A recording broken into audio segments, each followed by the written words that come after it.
तो कई सारे सवाल बने हुए हैं, डिस्कशन हम करेंगे, चर्चा भी हम करेंगे, लेकिन एक और महत्वपूर्ण खबर यह है कि सबूतों के साथ भारत लंबे वक्त से पाकिस्तान को आतंक का गढ़ कहता आ रहा है।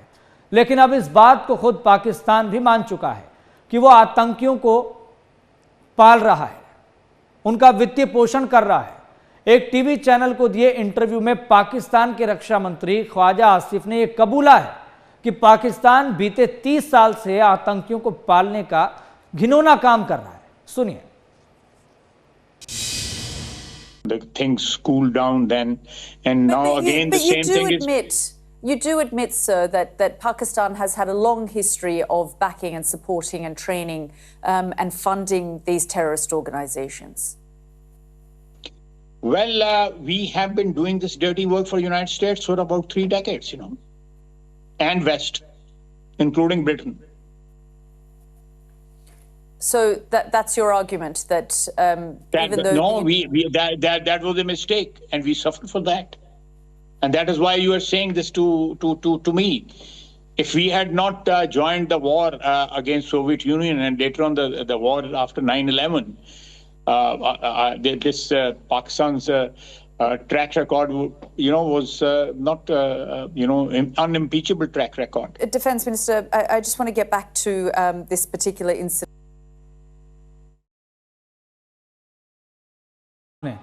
पाकिस्तान के रक्षा मंत्री ख्वाजा आसिफ आतंकियों को पालने पोसने की बात को कबूल करते हुए दिखाई दे रहे हैं। हालांकि ये इंटरव्यू उन्होंने अंग्रेज़ी में दिया है, लेकिन फिर भी जो अंग्रेज़ी भाषा को जानते हैं, पहचानते हैं, समझते हैं, वो इस इंटरव्यू के इस हिस्से को समझ सकते हैं। और कहीं ना कहीं जो सवाल जवाब किए गए, उसी बीच पाकिस्तान के रक्षा मंत्री ख्वाजा आसिफ ने इस बात को कबूल लिया, एक्सेप्ट कर लिया।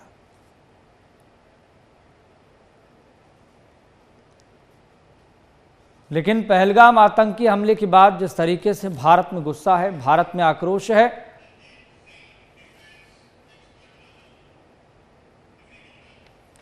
तो फिलहाल इसी पर हम चर्चा करेंगे, डिस्कशन करेंगे। सीधा रुख कर लेते हैं, हमारे साथ defence expert major general retired doctor Ranjit Singh जुड़ गए हैं।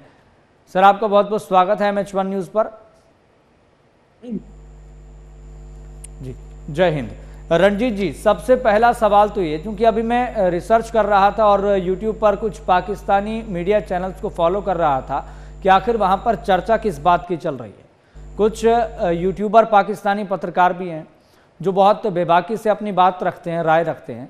वो चर्चा ये कर रहे हैं कि आखिर इंडस वाटर ट्रीटी के सस्पेंड होने से पाकिस्तान पर कितना असर पड़ने वाला है, कितना नुकसान होने वाला है पाकिस्तान को। हालांकि पाकिस्तान तो ये कह रहा है कि हम इसके जवाब में कश्मीर समझौता रद्द कर देंगे। देखिए, कश्मीर समझौता या शिमला समझौता, इससे कोई फर्क नहीं पड़ने वाला है। लेकिन हमने इससे पहले चेनाब का पानी बंद किया, उसके असर पड़ा है। और इंडस वाटर ट्रीटी सस्पेंड होने पर पाकिस्तान को खेती में इकोनॉमिकली बहुत बुरा असर पड़ेगा, इसमें कोई दो राय नहीं है। और ये बहुत अच्छा स्टेप है गवर्नमेंट का, देयर इज नो डाउट। लेकिन आप ये देखिए, जब से आर्टिकल 370 एब्रोगेट किया है, उसके बाद टूरिज्म बढ़ गया, प्रोग्रेस बढ़ रही है, डेवलपमेंट हो रही है। J&K के अंदर टूरिज्म पीक पे था, वो पाकिस्तान डाइजेस्ट नहीं कर सका और सही मौका चुना है। ये लोकल्स का हमारा देयर इज नो डाउट उनकी सपोर्ट हुई है, थोड़ा सा हमारा इंटेलिजेंस फेलियर है, देयर इज नो डाउट। लेकिन जब USA के वाइस प्रेसिडेंट इंडिया में है, प्राइम मिनिस्टर अवे है, और ऐसी जगह पर वो जगह चुनी जहां आर्मी की यूनिट जो थोड़ी सी दूर थी, 20-25 मिनट लगते आने में, तो ऐसे बगैर लोकल सपोर्ट के फॉरेन टेररिस्ट को वहां जाके ले जाना इतना आसान नहीं है। फिर आप देखिए, पूरे इंडिया के टूरिस्ट थे उसके अंदर, इवन कुछ इंटेलिजेंस के ऑफिसर भी थे, एक नेवल ऑफिसर था न्यूली मैरिड। तो ये बहुत सोची समझी साजिश के साथ अटैक हुआ है।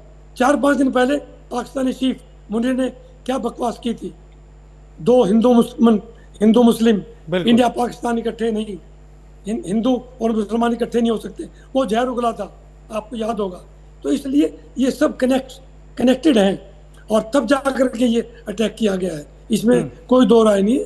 इसका जवाब मुंह तोड़ देना होगा। जी रणजीत जी, लेकिन इंडस वाटर ट्रीटी के सस्पेंड होने से पाकिस्तान को कितना नुकसान होगा? बहुत बड़ा नुकसान होना जी। आप इंडस वाटर एग्रेरियन कंट्री है, पाकिस्तान पहले ही भूखा मर रहा है, खेती खाने के लिए अनाज नहीं है वहाँ पे। अगर पानी रोक दिया, जैसे चिनाब का पानी ऑर्गेनाइजेशन उनको थोड़ा झटका लगा है, जब इंडस का पानी रुक जाएगा तो डेफिनेटली पाकिस्तान रोड पे होगा, महामारी होगी वहाँ पे, कत्लेआम होगा, देयर इज नो डाउट। वहाँ की जनता आर्मी के पीछे पड़ेगी, ये क्या कर रहे हैं आप, उनकी कमर तोड़नी होगी और अकेला टेररिस्ट को मारने से कुछ नहीं होगा। बट इंडस वाटर का जो रोकना है ये बहुत बड़ा स्टेप है, बहुत ही बड़ा स्टेप है, there is no doubt.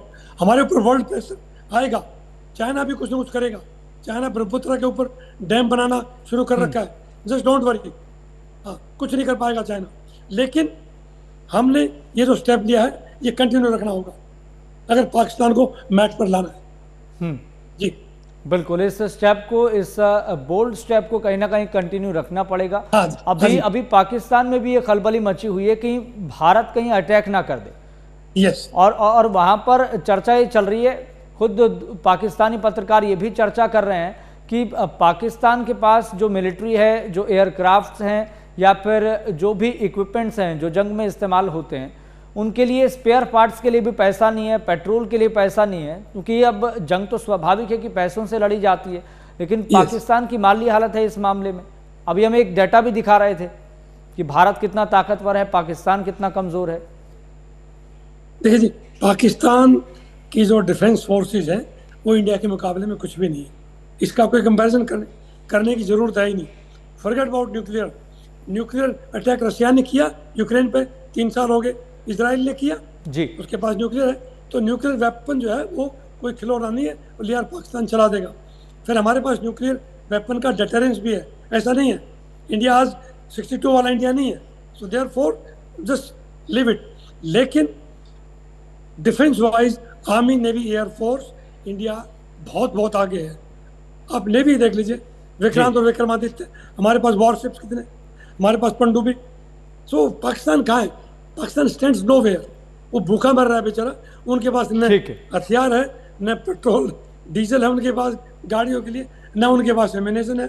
Pakistan can not stand. वो बनावटी ड्रिल दिखा रहे थे वहाँ पे, अभी गाड़ियाँ मूव कर रही हैं टीवी पे कि पाकिस्तानी गाड़ियाँ मूव कर रही हैं, बॉर्डर पे फायरिंग कर रही है, बॉर्डर पे 2 राउंड फायर कर देगा। But can Pakistan stand a war? No, Pakistan can not stand, there is no doubt. हाँ, बांग्लादेश भी अभी फन उठा रहा है, जैसे ISI की मीटिंग की उन्होंने चिकन नेक पे, कोई बहुत इंपॉर्टेंट पॉइंट है। ये दोनों को कनेक्शन किया जा सकता है। ठीक है जी, ठीक है रणजीत जी, बहुत बहुत शुक्रिया जुड़ने के लिए, अपना कीमती समय देने के लिए और अपनी बात रखने के लिए बहुत बहुत शुक्रिया। जय हिंद। तो फिलहाल जो सिनेरियो है वो ये कि भारत की डिप्लोमेटिक स्ट्राइक से पाकिस्तान बौखलाया हुआ है।